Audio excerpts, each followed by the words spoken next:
We'll just show you this. This is Apple's, oh, sorry, this is NVIDIA. I'm sure you've heard of NVIDIA. It makes chips for AI. It makes AI possible by creating these big server farms that they sell their chips to. And those companies use the infrastructure that is only possible because of NVIDIA's chips to create the AI that everyone in the world is talking about right now for their respective reasons. The reason why I show you this is because this is the it's a 5-minute chart. So every single candle represents 5 minutes. So you can see that this is only a few days or weeks of trading activity, right? So some traders will look at trading and they will look at this and they will think, okay, so now we know where we are. Okay. If you put it on a monthly, where are we actually? Let's zoom out and have a look. Oh, okay, it's a bit of a different story now. That's NVIDIA. That's what AI did for NVIDIA. So I wonder what you would have made if you invested in NVIDIA before AI was a thing. 2022. So a grand investment period of about 3 years here. You will have produced a profit of 135597. Tell your grandpa about that. If his property could have appreciated by that value in that amount of time. Whoever bought it here, he knew how to squeeze the rock tighter than the next guy. That's really what it's about. The point is that because of the nature of the stocks and their ability to move so quickly and do so many productive things in such a tiny time period, you can get ahead faster than anyone else if you master this place. Who in the world can generate income, asset build, personal wealth? Who can build it faster than a person who has access to this? And we're not talking about, buying clamshells here.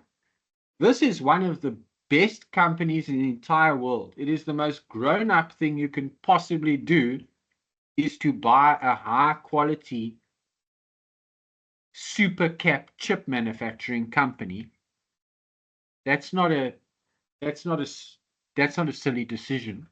In principle, if you buy it when it's too expensive, it might be, but the action of being involved in the market and buying the best companies, and especially you who have an unfair advantage over everyone else in that you're literally being educated in the topic of what makes these companies move higher. Cool thing about trading is it's got this whole reverse feedback cycle thing when it comes to information and knowledge. So if you meet traders, you'll find for the most part they're a little bit more advanced than your average person. That is because their science constantly teaches and reteaches and teaches and reteaches. So you are learning about business. These are businesses. These are the best businesses in the entire world. If you want to know how to do good business, they will show you what good business looks like. They will rise if they are good businesses. Then go and look at them. Go and find out what has created the sustainable value creation trajectory of this business. Let us go and study 10 of them. Let us find what is the common characteristic. And then if you should one day decide to start a business with your shiny MBA, or you should decide to go and work in an existing one that you are tasked with optimizing, improving, bettering, you're not going in there with a bunch of pie in the sky textbook economics data. You're actually going to say, dude, I've seen what works in the real world. I had skin in the game. I know what makes a good company go to a higher price for its shareholders. I know that. Do you know? From a book. You will see what what is true in the books you read, because they can talk a lot. Here's the money. Here's where money goes in real life. And it's not lying to you. It's telling you this company's got $200 billion in earnings, in revenues, I should say, from these chips that they are manufacturing for AI. That is a very real world thing. If you got a minute fraction of the value of this business in your bank account, you would never work again. You need 1% of 1% of 1% of 1% of 1% of that company, and you'd never work again. And that is one opportunity out of 65,000 that Mr. Market knocks on your door every day and offers you. And if you could look here, you can see that, for example, we are on a monthly candle here. Let us take it down to a weekly candle. Let us go back to the lows, and we'll realize that for this entire period of time, 1, 2, 3, 4, 5, 6, 7, 8, 9, 10, 11, 12, 13, 14, Mr. Market offered this company to you. Every day, 7 days a week, for 10 weeks. It was there. You didn't have to jump in full on day one with all your cash, or the opportunity would be lost to you. And the opportunity lasted for a grand total of 2 full years. The point is, had you taken 2 weeks of clever actions, you could have benefited by getting 13 times your money back over the period of the following 2 years, which is then condensing your productivity in such a way that could never be matched by anyone ever anywhere else doing anything. There's no anaesthetist with his big house living in Halleck Road that could even approach your ability to create wealth on the market. Because it's not all about whether the stocks go up or down, etc. It is about the nature of the system that you have chosen to endeavor your wealth creation within. You have chosen the easy path, which is also always the smart path, despite what people will tell you.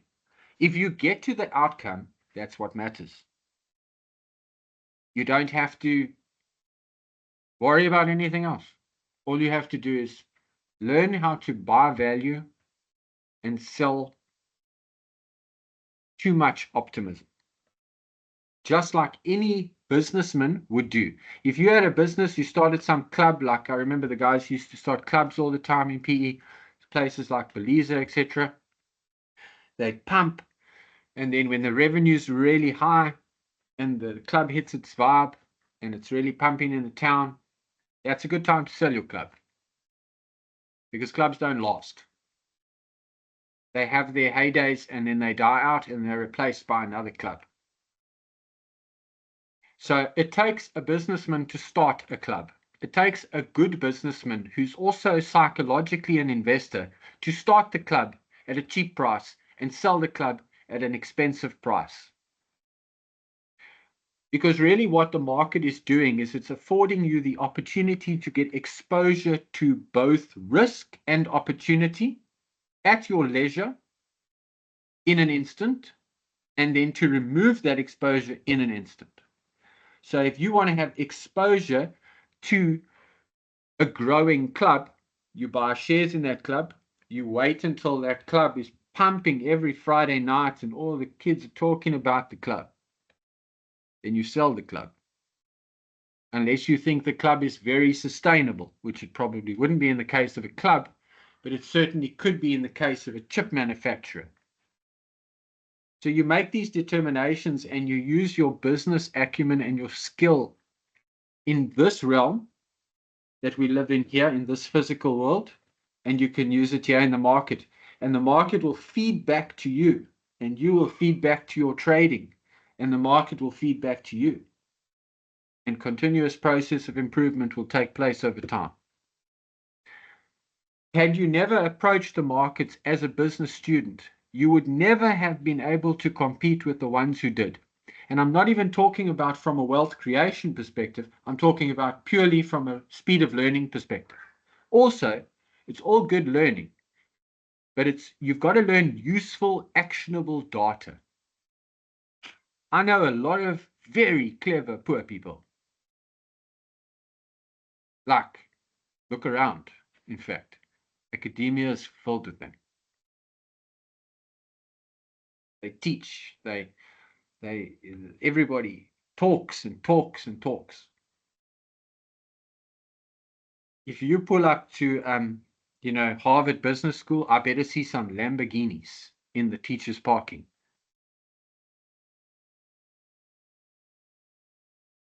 Okay, so let's move on to growth investing. Growth investing is the most popular philosophy for younger people because it involves the most available time. For example, these would be companies like Uber, where it hasn't necessarily taken over the world yet from a being a big Nvidia stock kind of perspective, but it's got a lot of potential. You may feel it does, or you may feel it doesn't. Companies of this nature. So companies like Palantir, which has become very popular in the recent past for providing big arms contracts to America using AI. So now that's a thing. So now they're a big growth company and their growth's doubling every year. And. So the question is, what do you pay for that growth? Because unlike value investing, with the growth investing, the problem is that you're primarily buying the subjective growth of the company as a prospect. So it's not quite as cut and dried as a value investor is looking at the assets, looking at the liabilities, looking at the earnings. You're trying to fathom somehow, what's this thing going to do? Like, is Tesla going to really make robo-flying taxi cars that go to Mars? Because if they do that, they'll be worth like $100 trillion of a company. I mean, there's no question. But can they do it? Is it a real thing? So a lot of people feel that it's a real thing, so they're willing to pay now a little bit more money than a value investor would pay because they've got high conviction that this company is going to grow a lot. Warren Buffett's famous for, he used to say, I started as a value investor, but I evolved into a value and growth investor. Okay. These are companies that pay no dividends for the most part because they're too busy spending the money on trying to grow. We've got a lot of these companies in South Africa, companies like Renogen, tiny speculative companies, super risky. Some of them are even pre-revenue. They haven't even made any money yet. They're like a business concept, but they're listed and they're ready to rock, and they've listed on the stock exchange to secure some cash so that they can take forward their operations and they grow their businesses, etc. And also the investors in this one, like us, like with value, you're quite patient because these guys understand I'm not going to get a dividend if I invest in a growth company. I don't want the money. I want them to use the money to make the business bigger so that I can get really rich in the long term instead of, having some extra cash. I'd rather the company grows organically on its own steam with all the available money. And you will find that in growth companies, the shareholders will tend not to pressure the directorship into paying dividends, which actually disadvantages a company. Obviously, the more they can keep, the better for them. But we aren't here out of the charity of our hearts as investors either. So you've got to give us something. But what a lot of people do is they won't pay a dividend. They will say, no, you must hold our shares. And because we didn't pay a dividend, because we kept the money, our share price will rise commensurate with the additional cash flow that we've added to the business instead of disseminating out into the world. Yeah. So Nvidia is a growth company. Even though it's already very big and entrenched, it happens to have again become a growth company because now it's found a new avenue for massive revenues. So Nvidia turned out to be a very large company that was still a growth company, which really blew everyone away. And that's why they've got such a huge competitive advantage now. They've just got so much infrastructure and so much money at the moment that it's hard to compete with them. AMD is their direct competitor.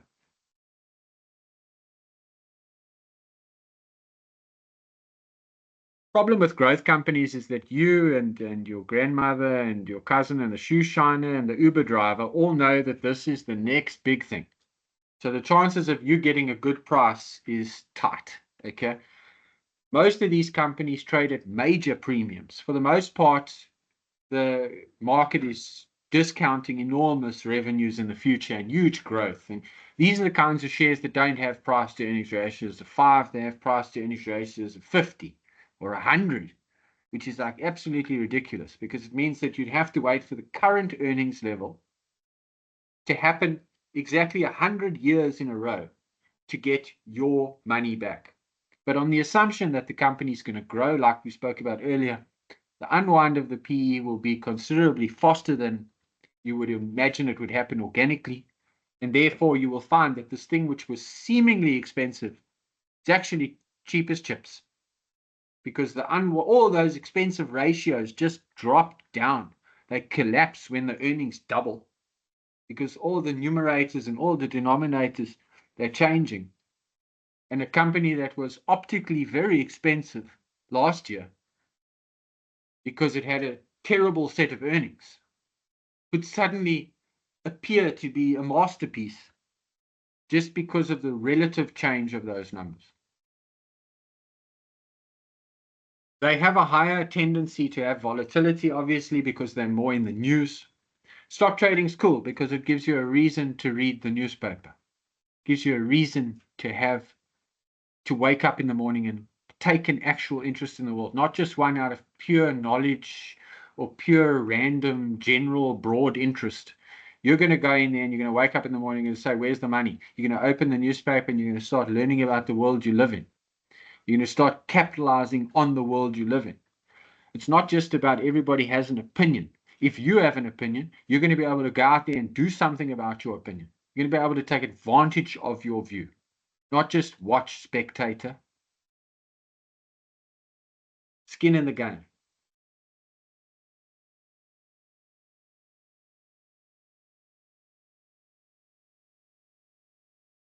Focusing on potential future growth, etc. This is value versus growth. We've covered this. You can see the difference is primarily you're trying to buy undervalued companies when you're buying value. You're trying to grow future potential when you buy growth. You have to be a bit of both in real life. In fact, a bit of everything, because very different stocks can have very different outcomes. Yeah, Gaston, Renogen has been extremely rocky. That is one way of putting it. Yeah, I think it's the most volatile stock in the whole stock exchange in South Africa. But that new buyout by Isotopes company sent it up about 70% last week. And yeah, it's been definitely doing a lot better ever since then. But Renogen is the you could argue it's a growth. You can't yet argue it's a growth company because it hasn't got any proper major earnings. It's probably a value company at the moment, but should it get past that value era, it will transform into a growth company virtually instantaneously. And if they manage to maintain that business model, it'll be very challenging because this is an interesting case, Renogen. It's a company that's very financially unhealthy and very operationally healthy. You're going to have to make a determination. But I do think it's worth a punt. Okay. Okay. So you're going to look at a number of things if you want to determine if a company has a high growth rate. Okay. So you get things like revenue growth. All right. That's obviously top line. Is there demand for the product? Are the people buying the product? Okay. Forgetting about whether the company's any good at turning revenue into actual cash flow. Just for the moment, is there broad demand? Is revenue growing? Do people want twice as much of it every year? There are lots of companies like that where it's just bigger than toothpaste for some reason this year. It's found some incredible thing, like Eli Lilly recently came out with an injection that helps with obesity. And everybody thought it would be fantastic. And it really helped with the obesity. Okay. But the problem is the market hadn't actually factored in a couple of the side effects of eliminating obesity. So the market hadn't priced in some of the benefits that would be given to the users of the substance, of the medicine. One of the benefits was, if you're not obese, you probably don't have diabetes. So now all of a sudden, people were getting better on the diabetes side, but the market hadn't priced that in. It was only pricing in people losing weight. It wasn't pricing in the 18 things that happen for your health if you lose weight, which are all positive. And now their health was improving. So the demand for the drug started to include people who wanted to maybe make a bit of progress on their diabetes, or maybe make a bit of progress on their general fitness. And so the revenues came in far more readily than we ever expected, even on such an impressive drug. And so the company became a growth company. Eli Lilly, that's been around for ages, a huge pharmaceutical company, became again a growth company because they've invented a new technology or something along those lines. And their revenues just went through the roof. Then you get earnings growth. EPS is earnings per share. So obviously, if the earnings per share is going up, it's something of a growth company. Then you get return on equity. It's an extremely important metric. Return on equity, okay, so equity is the difference between assets and liabilities. So return on equity means, what are you achieving with the difference between your assets and your liabilities in your company? Now, if Susan can make 50% a year on her equity, and John can only make 10% on the same amount of equity, then Susan is a superior manager. She is a superior business owner. She's taken the same rock and she's squeezing it harder. It's about efficiency. Okay? I always say in markets, it's not about winning, it's about perfection. If you figure out how to do it better than the other people, it won't really matter where you start. It won't matter how much money you have, because if you consistently do that, like I say, these forces, they can't be competed with, not by any labor of man. Okay, price to sales. Price to sales is price to revenue. Just like we spoke about earlier, we had price to book, we had price to earnings. Price to earnings is your net earnings. Price to sales is price to revenue. So if a company is trading at, traditionally in the private equity market, like in real world business, a company will trade at about, if you were to like sell your small florist business or whatever to some guy who's looking to buy a florist, then you'd usually get about, maybe you get 1 times revenue or 2 times revenue. Well, alternatively, they may choose to value it based on earnings. Clubs would be based on revenue and stuff like that because it's foot in the door, Management quality is also important, and scalability is extremely important to these companies because you don't want some company that's hard to grow. Like, for example, if you're a platinum company, you've got to build a platinum mine. It takes 20 years to build a platinum mine. It's not just a case of walk into the desert and start turning on the taps like oil is. Platinum, you have to do a whole hell of a thing for a heck of a long time. And a whole bunch of guys have to do a bunch of surveys, and governments has to approve innumerable red tapes, whereas certain companies are very scalable.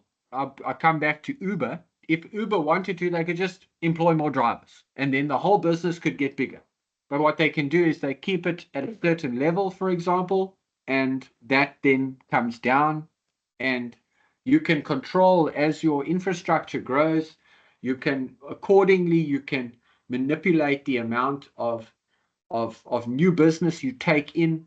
And then when the time comes and you're ready to expand, you can readily just go out there and spend, like Amazon. Internet-based companies are very much able and scalable. You know what I mean? Whereas infrastructure-heavy businesses, like, how are we going to get Eskom to be like 20% bigger tomorrow? Impossible. But Amazon could be 20% bigger tomorrow if 20% more market just appeared.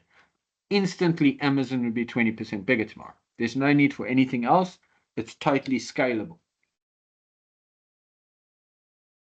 Shopify, they give you an example of Shopify being a growth stock. It's an e-commerce platform. It's obviously very scalable. It's got 50% plus revenue growth, and it's a leader in a booming industry. So that's a nice summary of what a law of what a growth company would be. Obviously, it's much riskier than, the next type of investing, which we'll talk about, which is fundamental investing. It's much riskier because you are sometimes paying quite a lot for what you're getting.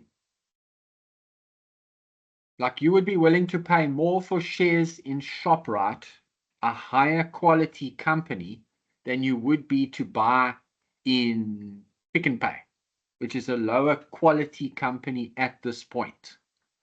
So there, ShopRite would be your growth company, and Pick n Pay would be your value company. And then if you like ShopRite's consistent earnings, you wait for a little dip and you buy some, and you're a growth investor, and you hope that it will continue to scale up, especially into the townships. It will have a large growth rate in South Africa. It's already servicing a large number of people and can scale out into Africa. Nice big growth company. Whereas Pick n Pay, they've got other problems. They're a value company. Now you're getting this thing. So ShopRite you'll likely overpay for, and Pick n Pay you might underpay for. Unfortunately, your results are going to take a long time more in Pick n Pay than they're going to take in ShopRite, because they're already on the front foot and Pick n Pay is just working things out. But ultimately, which one has the biggest potential for profits? Who knows? Because maybe you could buy a growth company that could go from being Amazon in the 90s to Amazon in the 2000s. Or you don't have to buy the next big thing, the next big growth thing. You could just go buy an old company that's way too cheap, maybe Pick n Pay. And by doing the same thing, you could make 100% on both shares, even though you had a completely different stock and a completely different focus, completely different process. In fact, the opposite process in both cases came to a profitable outcome. So in markets, there's no right or wrong. You've got to remove that limited thinking from yourself. You've got to remove competition. We're not going to, these are serious people here. They're not competing with you. Trust me. They're not competing with anybody.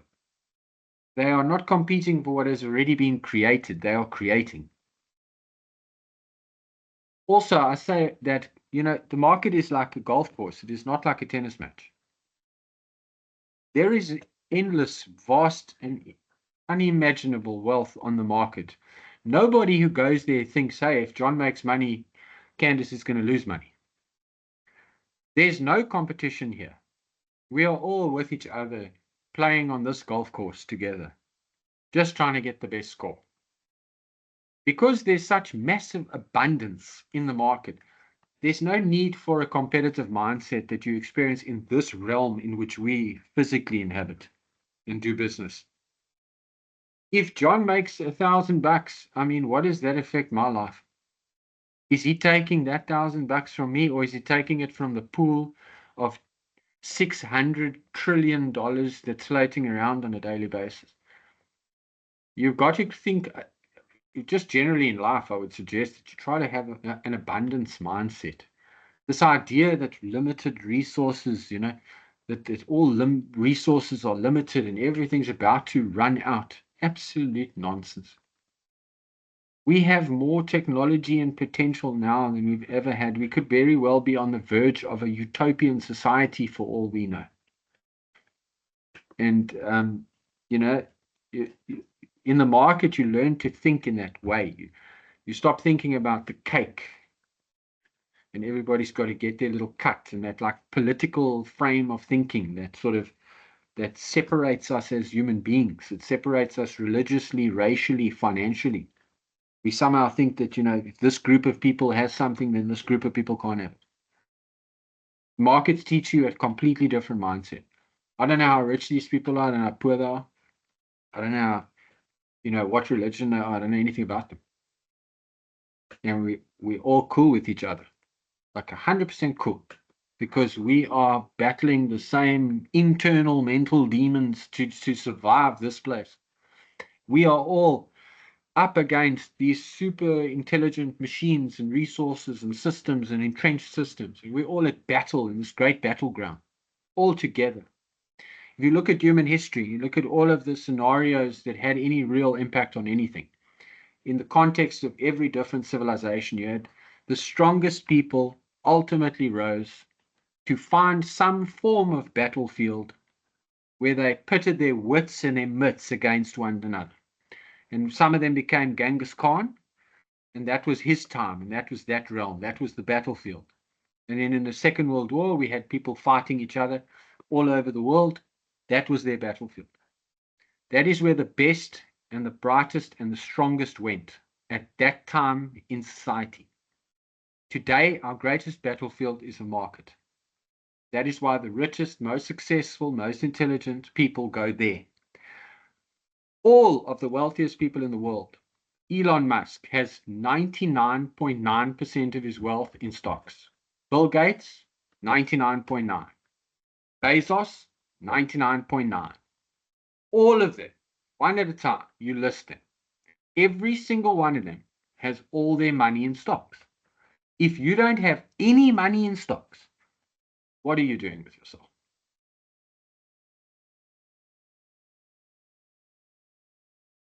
Okay. We've covered sufficiently the growth side of things. Careful of overvaluation, careful of market sentiment being too positive.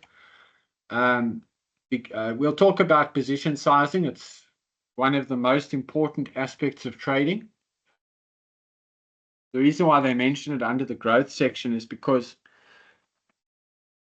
growth stocks can be quite volatile. So you don't want to be in a situation where you throw all your money into it and maybe it went down some more. You can take your time and you can build the position. And if it's a truly great growth prospect over time, the business model will emerge and no one can do anything to stop it. So you just build your position and you hold it, and you can bottom draw it if you want one day. You can just leave it there forever, and the next thing you can look, and you will have done very well.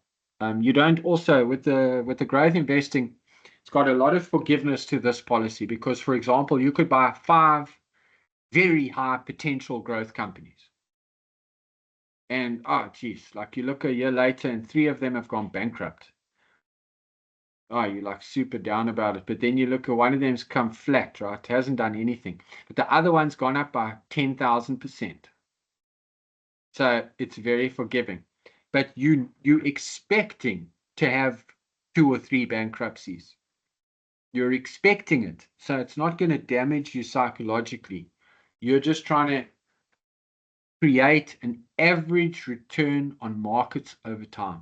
You do not have to make money on every single stock has to be killed every single stock. You must think of it more like a money machine. Your portfolio is not a business, it's an engine. And it processes money like your car processes petrol. And if you send money into a system or an algorithm, you give it a set of rules that are logical and mathematically favorable, laws of mathematics, not human beings' opinions, not news events. Absolute, immutable, undeniable mathematical certainties. If you put them in your favor in scale over the long term, you cannot but be successful. You just need to learn what these things are. And you don't even need to know about all of them. You just need to know about enough to give you a tiny edge over the rest. And most people have never even read a set of financials, including all of those snakes who live in the city and control our stock markets. If you read financials, you're probably ahead of most people if you just pick up one set of financials and take the time. These people have become quite lazy and complacent in their success over these years. It is not as hard to take their money as you might expect. Risk mitigation. Volatility is obviously what people consider to be risk on the market. It is the probability that a share will move outside a range that you expect. Some companies are very volatile. It can be based on news that's around the company. It can be based on any number of things. It can be based on earnings that have come out. Director could be doing some naughty thing. Who knows? But at the end of the day, some stocks are less volatile than others. Stocks that have a very reliable business model, like those, for example, that sell cigarettes, that doesn't really change much, or tracking companies for cars. That's like an annuity income that comes through every year. It's nothing too hectic in the business model. Whereas, if you sell wheat, we could have a flood or a drought, or the country we sold to could suddenly just blow up and you could have nothing, no demand. So there's a lot of volatility to certain commodities, especially because the nature of consumption can be quite volatile, and therefore demand, and therefore share prices. Okay, we've covered growth. Okay, so let's see what kind of people we'd be dealing with. Like I said on the first one, the value investors are like pretty brave guys. They're like sort of they're going on to the Wild West. They're like cowboys, cowgirls and cowboys. You got your technical analysts. They tend to be a little bit more artistically based. Able to analyze stocks at a far higher and faster rate than value investors. And they're usually the majority of the people in the market will have some kind of technical analysis behind their process. Then you get our friends here that do the growth investing. They're willing to take a loss, but they're hoping to hit it big, Yeah, Advotech, someone has posted, Gaston has kindly posted Advotech onto that's very appropriate, so you can see that this is a very value accretive company. It's done extremely well. I think that's where my wife started. Yeah, Varsity College there at the very bottom of the chart where it started to go. I'm joking. No, it looks very good.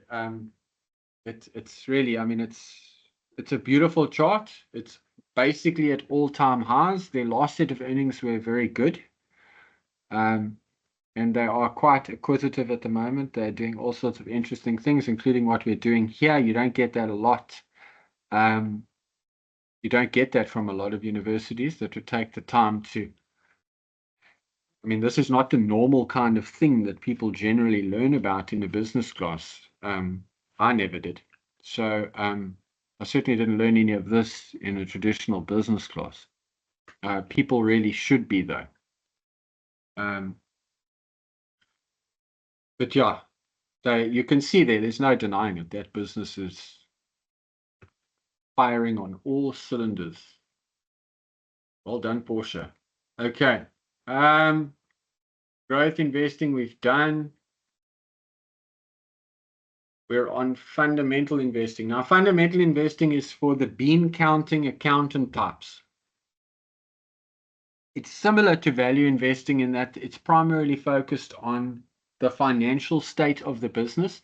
It is a purely qualitative method, and it involves a very detailed and specific look at financial metrics, particularly financial statements. So we'll do a quick summary of what financial statements are. You get three of them. The one is an income statement, the one is a balance sheet, and the one is a cash flow statement. They are let out into the market or sent out using something called the Stock Exchange News Service. They're given to the market on a semi-annual basis or a quarterly basis. In America, it's quite popular to have quarterly updates because they don't have any patience there. But unfortunately, that does create a short-term mindset in the management who do release the results. So in a lot of ways, it's actually bad. But let's just say the South African way, we get about 2 per year. One's called the semi-annual, one's called the annual, what's called the interim, the semi. And we get the half-year performance of the company and the dividend for the half year. And then at the end of the year, we get the full year performance of the company and the full year dividend. You usually get 2 dividends from a share if it pays dividends. You get 2 per year, and they release it just after the earnings get released. They also tell you how much you'll get in the earnings. They tell you absolutely everything in the financial statements, how much the directors were paid, what new contracts you're getting. This is for the folks who really want to sit down and study something properly and truly master it and understand it, and then make a business decision that is, it's really a pure business decision. Now you're going to look at income statement, will tell you where the revenue and all the costs of production of your revenue will go, and we'll break it down into eventually move it through operating profit, move it through all of your taxes payable, and eventually you'll be left with what is called earnings per share. Earnings per share then gets broken down into the cash you're going to use, or are we going to put it back into certain things, and we place it into different aspects of the balance sheet. So now we're going to allocate it to our asset base. So it moves through the income statement into the assets and liabilities, and then what's left over becomes cash flow. Then we revalue the full balance sheet through processes like amortization, as well as write-downs, write-ups, etc. We get the new recalculated value of the company, and the next set of financials comes out.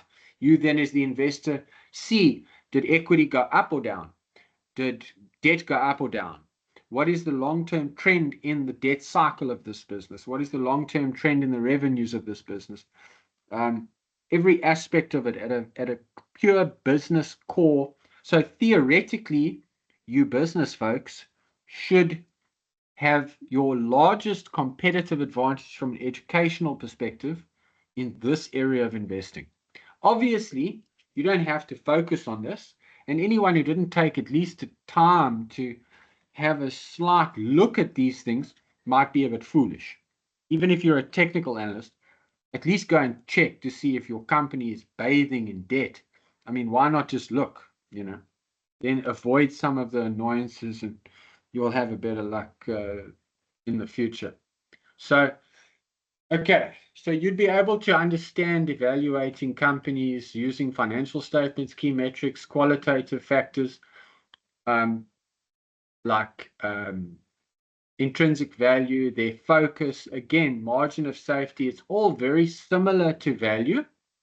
The only difference is you end up with it's a much more purely scientific approach, less based on things like sentiment that would largely affect a value trade.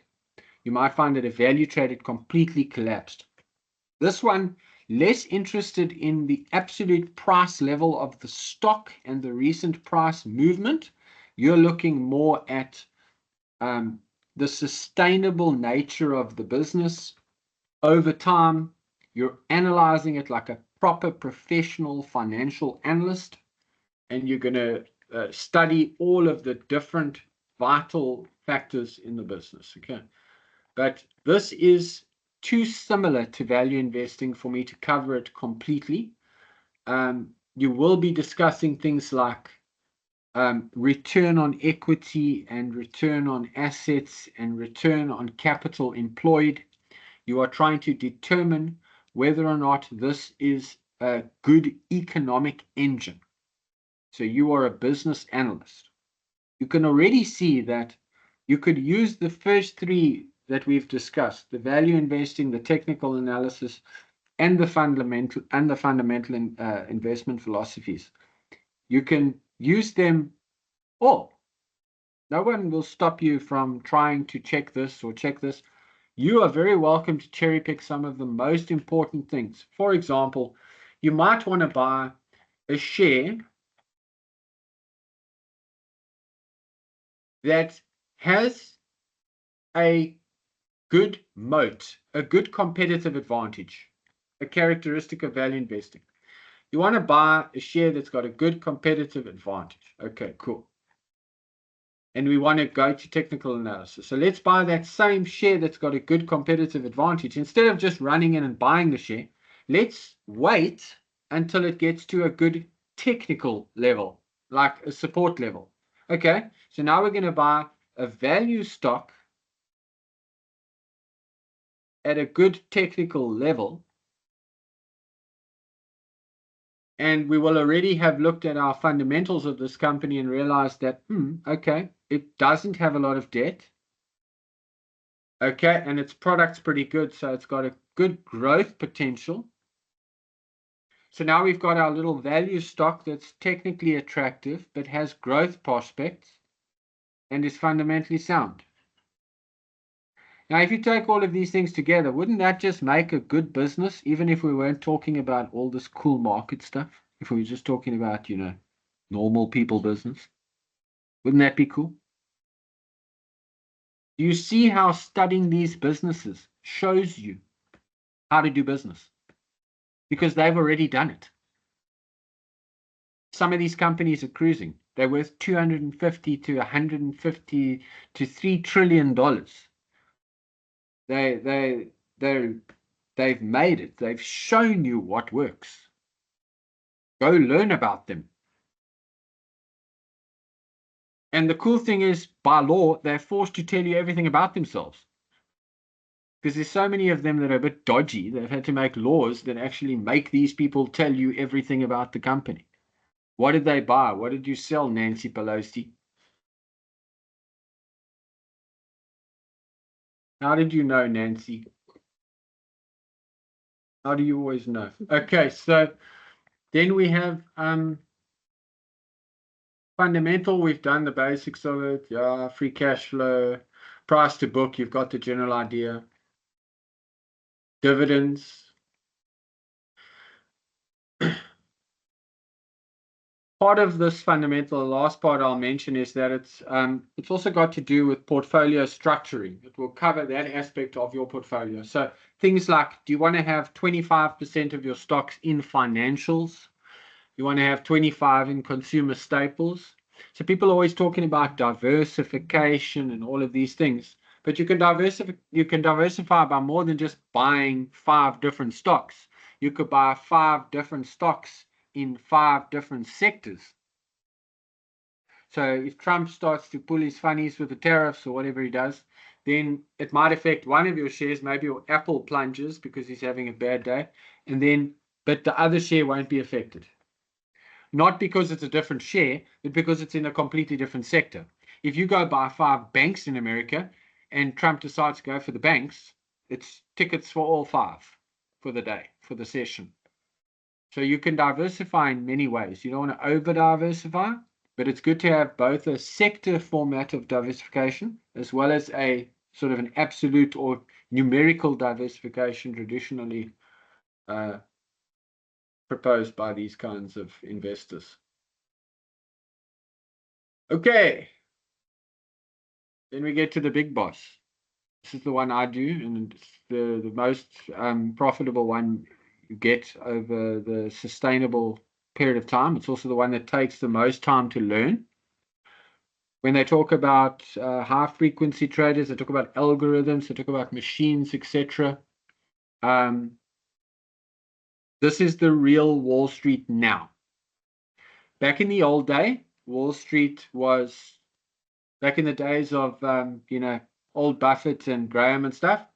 Wall Street was about this one, value investing. Then we got a little bit more advanced as a species. We had big oil companies for the first time. We had technology, computers, microchips, etc. So we turned into a world that was more orientated to growth investing. That was the last 50 years. So let's say 1900 to 1950, it was all about value, especially since the Great Depression helped you get some really great deals. Then we had growth investing from 1950 to 2000. Now we're in the new paradigm, which is quantitative finance, computer systems, machines, and systems, more dominant of us than ever before. if you learn how to master this aspect of trading, it can supplement any other kind. We're not going to talk about the hardcore Wall Street aspect of this, data, but I'm going to give you an idea that the reason why we like this, myself in particular, is because things like standard deviation and Fibonacci ratios and old school ancient wisdom, that stuff is forever and it is factual. A lot of the stuff we've spoken about before, what's the value of a company? What's its true value? What's its true growth rate? Where's its support lines? These are all really pie in the sky if seen alone, because they're completely based on our opinions.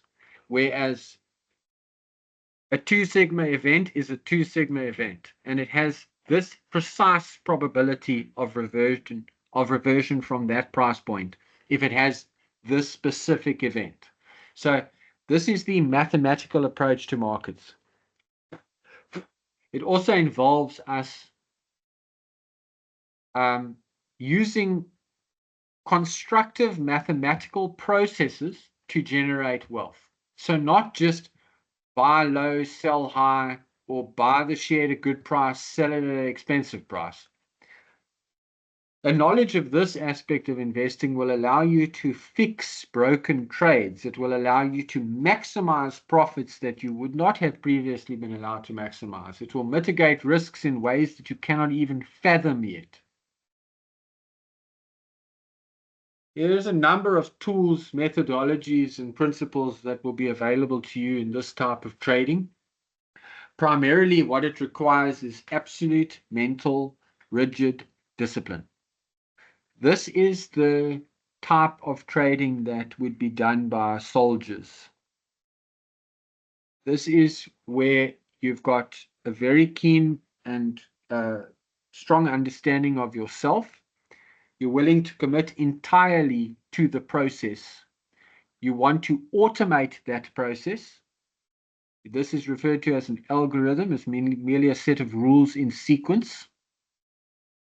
And you will use these predefined rules to make trades. You will not make on-the-spot emotional decisions with your money.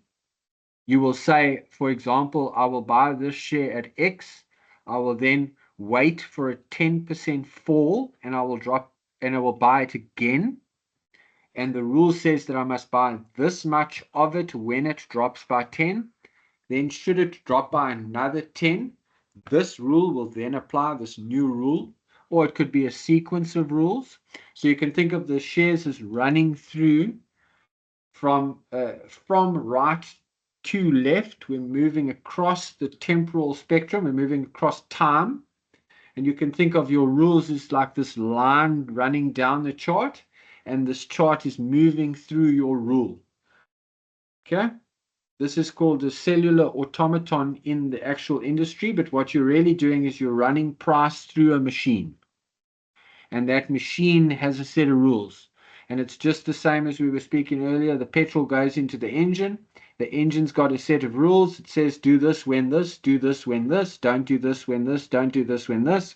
And then hopefully out the other side pops a Lamborghini. Okay, or whatever you may desire. I'm certainly not a Lamborghini person, but you will certainly have something come out the other end if you're successful that will make you very happy. If it's time, peace of mind. And then also the nature of this type of trading is very low emotional intensity levels for you as an individual. Unfortunately, you need to have quite a high level of education on this specific topic, and I don't mean it does not have to be a formal education. It's just because this is sort of now the toppy end of what is potentially accessible in data to you as a trader. It would take some time to fully grasp, you know. I don't want you to need to be a Python programmer when you're doing your competition here at Varsity College. So we're just giving you a general outline of this, but basically it involves words like arbitrage and statistics and back testing and data driven. and that kind of thing that you will have seen 1,000 times. This is really the engine that drives Wall Street. About 70% of all trades are made with this investment process in mind.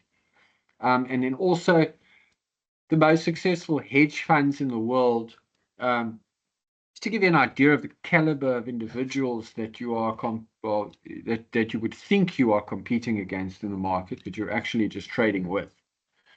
There's a fund called Medallion. It's run by 70 PhDs. No one at the business doesn't have a PhD. There are 70 people there, and they all sit in a room and talk about how clever they are for the whole day long, and then come out with these extraordinarily good share trades, and they've been incredibly successful over time. Because they've taken some of the smartest people in the world, who are also some of the most well-educated, not always the same thing. They put them together, and they've absolutely crushed markets using stats and data. And I'm talking about in a very convincing and consistent way over time. Very, very impressive. Medallion Fund, go look it up. It's a fascinating business. It is the world's most famous quantitative fund. That's why I've mentioned it.